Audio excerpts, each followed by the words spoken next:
우리의 생명 되시고 우리의 구주 되신 예수님, 이 시간 주님의 말씀을 선포하는 시간입니다. 부족한 것, 둔한 입술을 주장하시고 예수님의 참된 교만을 증거하는 시간이 되게 해 주옵소서. 자리같이 한 우리 모든 성도들 마음을 다해서 하나님의 말씀을 받고 듣고 또 그 말씀을 이제 영의 양식으로 삼게 해 주시옵기를 원합니다. 특별히 이제 멀리 사는 우리 안준현 형제를 위해서 기도합니다. 항상 이스라엘 백성들을 인도하시는 것처럼 낮에는 구름기둥, 밤에는 불기둥으로 그 아들을 인도하셔서 어디를 가든지 간에 항상 주님 안에서 승리하며 주님의 아들이 되게 해 주시옵소서. 감사드리며 우리 주님 예수 이름으로 간절히 기도하였습니다. 아멘. 예수님의 그 산상 수훈을 다시 한번 살펴보고 또 공부하면서 참 예수님의 교훈이 어렵다 그런 생각을 했습니다. 예수님 당시에 갈릴리 지방 이런 지방에서는 특별히 로마 그 침략군에 대해서 많은 반감들이 있었습니다.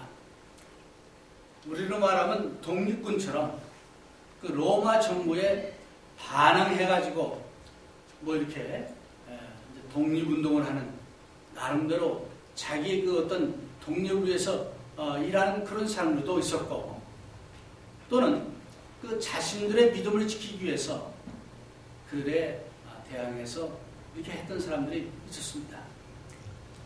그래서 로마 이 정부는 이네들을 이 특별히 골치 아픈 유대 민족들을 좀 일벌백계 뭔가 좀 본을 보여주기 위해서 아주 갖은 모양으로 그들을 학대했습니다. 심지어는 십자가에 매달아 죽이기도 하고 한꺼번에 여러 사람들을 이제 공개 처형을 하기도 하고 뭐 등등 많은 그 박해를 가했습니다. 그때 예수님의 호련이 나타나가지고 그 사람들에게 말하기를 누가 너희에게 오리를 가자고 하면은 신비를 가져라. 너희 원수가 너희를 핍박하면 그를 위해서 기도하라. 너는 용서하라. 얼마나 이 어려운 교훈입니다. 예수님 당시까지 뭐 유대 나라뿐 아니고 세상의 모든 나라들이 살인하지 말라는 것은 다 있잖아요. 네. 그건 당연한 그 법입니다. 근데 예수님의 법은 살인하는 정도가 아니라 형제를 보고 욕하는 자는 지옥불에 들어간다. 얼마나 어려운 교훈입니까? 또는 예수님은 이제 간음에 대해서도 말씀하기를 마음으로 이제 이런 나쁜 마음을 품으면 간음한 것이나 똑같다라고 말씀합니다. 너무 어려운 말씀입니다. 그러니까 예수님을 병도 고쳐주고 빵도 먹여주고 하니까 쫓아다니던 사람들이 이거 너무 어려워. 도저히 예수님을 더 이상 믿을 수가 없어. 쫓을 수가 없어. 그래서 요한복음 6장에 보니까 많은 제자들이 물러갔다고 그랬어요. 그렇죠? 그때 예수님이 그 12 제자들에게 말씀하셨습니다. 너희도 가겠느냐? 그러니까 주님이 계시는데 어디로 가겠습니까? 라고 제자들이 고백을 했습니다. 그러고 예수님을 계속 쫓았어요. 왜? 그들은 예수님을 믿었기 때문에. 예수님에게 소망이 있다라고 생각했기 때문에. 그랬는데 요한복음 13장에 보니까 이제 그 6월절 만찬 때 새 계명을 주신다 그래서 만찬을 하시고 그러시더니 생전 안 하시던 이제 수건을 가지고 제자들의 발을 시키는 겁니다. 우리말에도 그런 말 있죠. 생전에 안 하던 일을 하면은 어떻게 된다고? 그렇잖아요. 이상하게 생각해요. 제자들. 이 예수님이 왜 이런가? 근데 그 전에 앞으로 내가 죽을 것이다, 죽임을 당할 것이다 하는 말씀을 했어요. 그래서 설마 그건 안 하시던 일을 하는 거예요? 발을 시키는 거예요. 그러니 또 하시는 말씀이 너희 중에 하나가 나를 배반할 것이다. 아니 점점 제자들의 마음이 그렇지 않아도 조마조마하고 이러는데 아마 어렵게 생각을 했을 겁니다. 그뿐 아니라 너희들이 다 나를 배반하고 떠날 것이다. 그랬어요. 그러니까 베드로가 주님 절대로 그렇지 않습니다. 저는 절대로 안 그러겠습니다. 그래? 오늘 저녁에 내가 닭이 3번 오기 전에 나를 3번 부릴 것이다. 그런 말씀을 드렸어요. 그러니까 제자들의 그때의 그 마음, 그렇지 않아도 정말 예수님만을 의지하고 믿고 여기까지 따라왔는데 예수님이 죽임을 당하신다, 떠나신다, 또 너희들이 다 나를 떠날 것이다, 이런 말씀을 하실 때 제자들의 마음이 어떻겠어요? 딴 사람들은 다 떠났지만 우리는 여기까지 왔다. 뭔가 아닙니까? 아무리 예수님의 교훈이 어렵고 이해가 힘들고 그 말씀대로 따르기가 힘들었지만 우리는 그래도 예수님 말씀대로 하겠습니다 하고 여기까지 왔는데 예수님이 죽음을 당한다, 떠나신다 하는 말씀을 했을 때 제자들의 심히 마음이 괴롭고 불안하고 그랬을 겁니다. 그런 상태에 있던 제자들에게 하신 말씀이 요한복음 14장 1절서부터 오늘 읽은 본문의 말씀입니다. 너희는 마음에 근심하지 말라. 하나님을 믿으니 또 나를 믿으라. 예수님이 제자들이 이제 정말 두려워하고 걱정하고 혼란스러워하고 그런 제자들의 마음을 보시고 너희는 마음에 근심하지 마라. 여러분, 우리가 예수님의 교훈, 특별히 산상수를 읽다 보면은 이거 도저히 이걸 못하겠어. 그런 생각이 듭니다. 우리의 능력으로 우리 힘으로는 할 수 없는 그런 것이죠. 그런 예수님의 교훈을 우리가 따르고 순종하는 건 힘듭니다. 어쩌면 아마 예수님 당시에도 그랬지만 오늘 우리도 그렇습니다. 그렇죠? 그래서 많은 사람들이 지난 2000년 동안 예수님의 그 원래의 복음을 좀 쉽게 변질해서 우리의 입맛에 맞게 힐해가지고 나름대로 믿어 본지도 모르겠습니다. 교회 역사상 보면은 많은 핍박을 받았고 한국만 하더라도 핍박받을 때, 일제시대 때, 그 교회 내에서 이제 일본 천황도 믿으면서 예수님도 믿는 그런 교가 생겨서 또 그렇게 했던 사람들이 있었어요. 왜? 죽인다고 하니까. 핍박이 있으니까. 그런 식으로 했죠. 그럴 때 그런 그 제자들을 향해서 너희는 마음에 근심하지 말라. 하나님을 믿으니 또 나를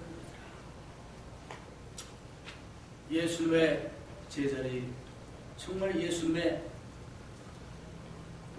행하신 많은 기적을 직접 목격했습니다. 그래서 우리 주님이야말로 정말 메시아시다 믿었던 거예요. 그 가르침은 어려웠지만 분명히 이분이 하나님의 아들이신 것을 믿었어요. 여러분은 어떻습니까?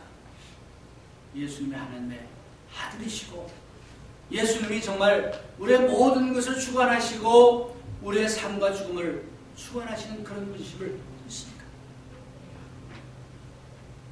그럼에도 불구하고 우리는 살아가면서 여러 가지 많은 도전과 어려움과 또는 실패와 여러 가지 이런 가운데서 우리는 믿음이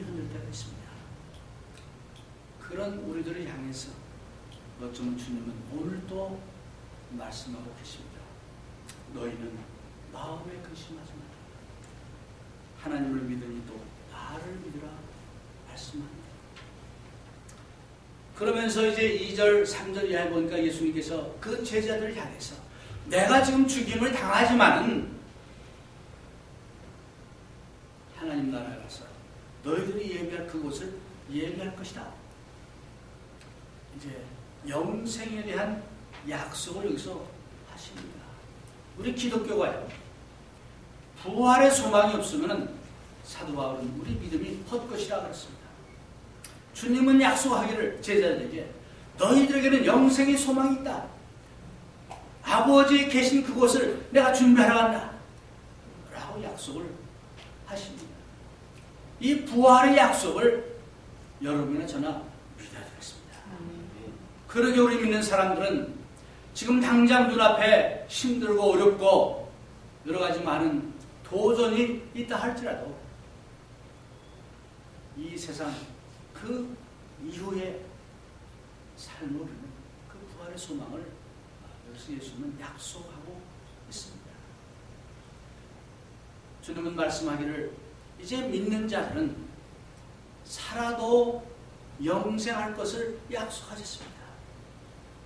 우리가 이 땅에서 사는 것으로 끝나는 것이 아니고 우리는 영생의 소망이 있음을 우리는 믿어야 되겠습니다. 그래서 바로 그 사실을 이제 불안해하는 그 제자들 향해서 주님은 약속을 하십니다. 또 다른 약속을 하는데 그 처소를 예비해 놓으시고 다시 오신다고 그랬어요. 그런 그 약속을 하셨습니다. 그 말은 뭡니까? 예수님께서 제자들과 항상 같이 하시고 그네들을 데리고 다시 가실 것을 약속하고 있는 것입니다. 주님이 마지막 이제 부활하시고 승천하시기 전에 마지막으로 제자들에게 약속하신 말씀이 볼지어다 내가 세상 끝날까지 항상 너희와 함께 할 것이다 라고 약속했습니다. 오늘 우리는 그 예수님의 약속을 믿어야겠습니다. 그런 믿음이 있을 때 우리는 흔들리지 않습니다. 비록 나락으로 떨어진다 할지라도 거기서 다시 7전8기의 그런 믿음을 가질 수 있다. 그러면서 이제 하시는 말씀이 4절에 내가 가는 곳에 그 길을 너희가 알리라 그랬어요. 제자들이 점점 멍해지는 거예요. 그 길을 너희가 안다 그랬거든요. 그러니까 특별히 이 도마가 의심이 좀 많은 친구 아니에요. 그 도마 이 제자가 예수님에게 이제 질문을 합니다. 주여 어디로 가시는지 우리가 알지 못하거늘 그 길을 어찌 알겠습니까? 하고 질문합니다. 여러분은 여러분이 가는 길을 아십니까? 우리 인생은 이제 우리의 삶은 미지의 그 길을 걸어갑니다. 각자가 한치 앞도 우리는 내다볼 수가 없어요. 어디로 가는지 많은 사람들이 몰라요. 그래서 최혜준 씨는 그 유행가에서 뭐 인생은 나그네 길 하면서 어디로 어떻게 가는지 모르고 산다라고 얘기합니다. 그래서 이 도마도 그런 자기 솔직한 심정을 여기서 예수님에게 질문을 합니다. 주여 어디로 가시는지 모르겠습니다. 그게 요한복음 14장을 보면요. 항상 예수님이 제자들하고 대화를 나눌 때 제일 먼저 말하는 사람이 대개 누구예요? 베드로잖아요. 베드로는 안 나와. 베드로가 예수님에게 그 13장에서 꾸지람을 받아가지고 좀 이렇게 기가 죽어서 그랬는지는 몰라도 여기 보니까 도마가 주여 어디로 가시는지 모르겠습니다. 솔직히 그게 도마가 어쩌면 우리 모두를 대변하는 그런 말이 될지도 모르겠습니다. 어디로 가는지 모르겠습니다. 여러분은 아십니까? 우리가 어디를 향해서 왜 가는지 모르고 살아가는 사람들 많습니다. 많은 인생들이 지금 이 순간도 어디로 가는지, 내가 어디 있는지, 내가 왜 이렇게 살아야 하는지 모르는 사람들 많아요. 그런 고민과 갈등을 하다가 스스로 목숨을 끊는 사람도 얼마나 많이 있습니까? 우리 인간은 그저 돼지처럼 먹고 자고 그렇게 사는 것은 절대 아닙니다. 우리는 영적인 존재이기 때문에 분명히 어디로 가는지 알고 목적을 알고 살아가는 것이 인생입니다. 근데 불행하게도 많은 사람들이 어디로 가는지 알지 못하고 그냥 먹고 자고 하루하루 지나면서 살아가는 사람이 많이 있습니다. 그러기에 그 마음속에 공허가 있고 또 정말 그 마음속에 여러 가지 좌절과 실망 가운데 살아가는 사람들이 얼마나 많이 있습니까? 그래서 토마가 그런 질문을 한 겁니다. 주여, 어디로 가시는지 우리가 알지 못하거늘 그 길을 어찌 알겠사옵나이까? 그때 예수님이 하신 유명한 이 말씀, 우리 다 같이 한번 하겠습니다. 예수께서 가르치되 내가 곧 길이요 진리요 생명이니 나로 말미암지 않고는 아버지께로 올 자가 없느니라. 그래서 예수님은 여기서 소위 I am the way, the truth, the life 라고 I am이라는 말을 여기서 하시는데 세 가지의 참 말씀을 단언적으로 하십니다. 첫 번째, 나야말로 하나님께로 가는 유일한 길이다 라고 여기서 예수님은 단언적으로 얘기하십니다. 어떻게 보면은 여러 가지 참 많은 종교를 그 당시에도 있었고 오늘날도 있었습니다. 근데 그 길을 바로 가리키고 그 길 자체가 누구냐? 나다 라고 말씀합니다. 그래서 먼저 I am the way, 나는 길이다 라고 하신 그 말씀을 잠깐 생각해 보겠습니다. 우리 영생을 얻고 하나님께로 가는 길은 예수님만을 통해서 갈 수 있다 라고 주님은 단언적으로 말씀합니다. 많은 사람들은 예수님 말고 다른 사람을 통해서, 다른 길을 통해서 갈 수도 있다라고 믿습니다. 특별히 오늘날 다원주의를 믿는 사람들은 그렇게 생각합니다. 그러나 우리는 분명히 알아야겠습니다. 예수 그리스도를 통해서만 영생을 얻을 수 있고 예수 그리스도를 통해서만 하나님을 만날 수 있는 것입니다. 바로 그 사실을 여기서 예수님께서 말씀합니다. 교회가 처음 세워지고 막 이제 부흥하고 발전할 때 사도 베드로가 하신 말씀 중에 사도행전 4장 12절에 이런 말씀했습니다. 예수 그리스도를 통하지 않고는 구원이 없다라고 베드로도 말했습니다. 어쩌면 베드로는 이때 예수님의 그 말씀을 기억하면서 이 말을 전했는지 모르겠습니다. 여러분 어떻습니까? 예수님만이 참된 길이요, 예수님만이 하나님을 만날 수 있는 그 사실을 우리가 믿고 또 그러기에 그 말씀대로 순종하는 여러분이 되시기를 바랍니다. 아멘. 그럼 어떻게 예수님께서 하나님께로 인도하는 그런 길이 될까 좀 생각을 해봅시다. 요한복음 12장 44절 45절에 보니까 이런 말씀이 있습니다. 나를 믿는 자는 나를 믿는 것이 아니라 나를 보내신 하나님을 믿는 것이다. 나를 보는 사람은 나를 보내신 분을 보는 것이다 라는 것입니다. 그러니까 요한복음 1장에 보니까 예수님이 이제 하나님이셨고 하나님과 함께 하셨고 그 하나님께서 이제 성육신 하셔서 이 땅에 오셨다 라고 했습니다. 하나님을 본 사람은 아무도 없죠. 모세 그 정도죠. 근데 예수 그리스도께서 바로 그 하나님을 대신하시고 하나님이시고 그 하나님 되신 예수 그리스도께서 이 땅에 오셨다. 그런 나를 본 사람은 하나님을 본 것이라고 여기서 주님은 말씀합니다. 그러기에 예수님이야말로 하나님께로 이제 인도하는 유일한 그 길이다 하는 것을 여기서 말씀하고 있습니다. 히브리서 기자는 이렇게 말하고 있습니다.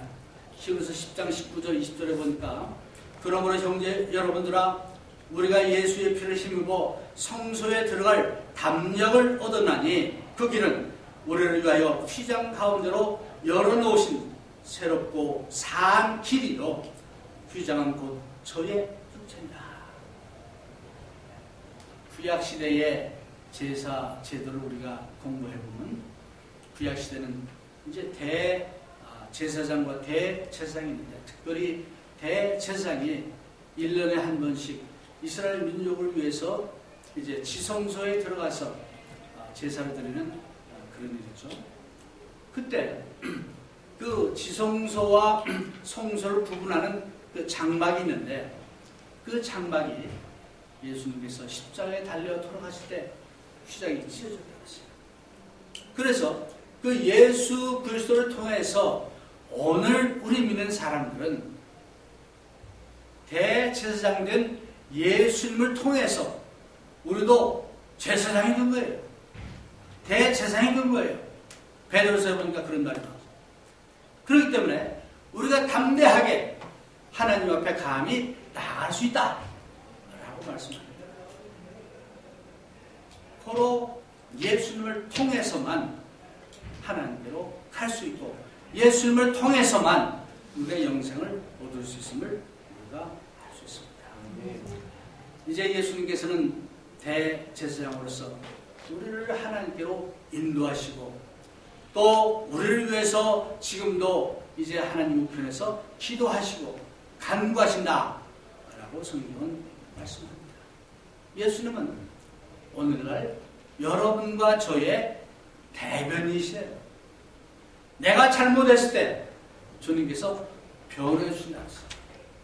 내가 간구할 것을 주님께서 대신 간구해 주신다. 그랬어요. 그러니까 여러분과 저에게는 아주 든든한 백이 있는 것입니다. 바로 이러한 약속으로 주님이 하신 거예요. 나는 곧 길이다 하는 말이 그 말입니다. 스캇 팩이라는 사람이 로드레스 트래블이라는 책을 써가지고 베스트셀러를 했는데 그 사람의 그 책 제목은 이제 길 없는 여행객 뭐 그런 직역하면 그렇죠. 그래서 어떻게 보면 길 없는 길을 우리가 가는 것이 아니에요. 우리 길 되신 예수님의 뒤를 쫓아가는 그런 삶을 사는 것이 예수님의 제자요 여러분과 저의 삶이다. 이 길이라는 것은 내가 닦으려면 힘들죠. 길 없는데 함부로 가다가는 큰일 나죠. 이제 빙하 여러분들 그 글래시얼 가보신 분들은 기억하겠지만 지난번에 카나다 가서 그 글래시얼 이렇게 봤는데 거기 보면요 이 클레파스가 어떤 데는 이렇게 그 눈으로 보여 그런 데가 있고 어떤 데는 위에는 살짝 이렇게 눈이 덮여가지고 그런 데가 있어요. 근데 길 없는 그런 데를 잘못 가다가 그게 빠지면 다시는 살아나지 못해요. 그냥 가는 겁니다. 그 길이 있으면은 그 길을 따라가면 되는 겁니다. 그러니까 예수님께서 우리에게 하시는 말씀은 바로 내가 길이니까 내 발자국을 쫓아오면 된다. 그런 말씀이죠. 나는 길이다. 그런 말씀이었어요. 두 번째로 나는 길이요. 나는 진리다. 말씀하십니다. 요한복음 8장 32절에 보니까 진리를 알지니 진리가 너희를 자리 간다. 자, 첫 번째로 진리를 안다는 것은 진리라는 것은 좀 막연한 어떤 것이 아니고 우리가 알 수 있는 것이다. 라고 주님 말합니다. 여러분 진리를 압니까? 네. 몰라요? 모릅니까? 예수님에 의하면 진리를 알 수 있다고 했어요. 진리를 알고 그 진리를 통해서 우리가 자유함을 얻게 된다 라고 여기서 말씀합니다. 그래서 내가 곧 진리다 라고 예수님은 말씀하고 있어요. 요한복음 17장 14절을 보니까 내가 아버지의 말씀을 저희에게 전해 준 것처럼 아버지의 말씀이 곧 진리다 라고 주님은 말씀하고 있습니다. 그래서 진리는 뭐냐? 진리는 하나님의 말씀이고 진리는 뭐냐? 곧 예수 그리스도가 진리다 하는 얘기예요. 그래서 나는 곧 진리다 하는 그 말씀은 우리가 예수님의 그 말씀, 예수님의 교훈을 이제 우리가 볼 때 도저히 이해가 안 되고 힘들고 그렇지만 그것이 진리이기 때문에 내 말에 순종하면 내가 그와 함께 하신다는 그 예수님 말씀처럼 또 내 말에 순종하면 내가 그의 사랑 가운데 너희가 내 사랑 가운데 거할 것이라고 한 주님의 약속처럼 우리가 진리이신 예수님 안에서 우리가 구원을 받고 또 진리이신 예수님과 함께 동행하는 그런 사실을 얘기하고 있는 것입니다. 오늘 좀 설교가 좀 어렵게 된 것 같은데 그래서 두 번째로 예수님은 나는 곧 진리시다 라고 말씀하셨어요. 세 번째로 나는 곧 생명이다 그랬습니다. 여러분과 저의 삶은 어떤 삶입니까? 축복된 삶입니까? 그저 마지못해 그날 살아가는 그런 삶입니까? 주님은 분명히 약속하기를 정말로 내 안에 거하는 그 사람은 축복된 삶을 약속해 주셨어요. 요한복음 10장 10절 이하에 보니까 이제 내가 세상에 온 것은 저들에게 풍요로운 삶을 주기 위해서 오셨다라고 약속했습니다. 또 예수님께서 약속하기를 우리에게 요한복음 15장 11절을 보니까 충만한 기쁨을 주시겠다 약속했어요.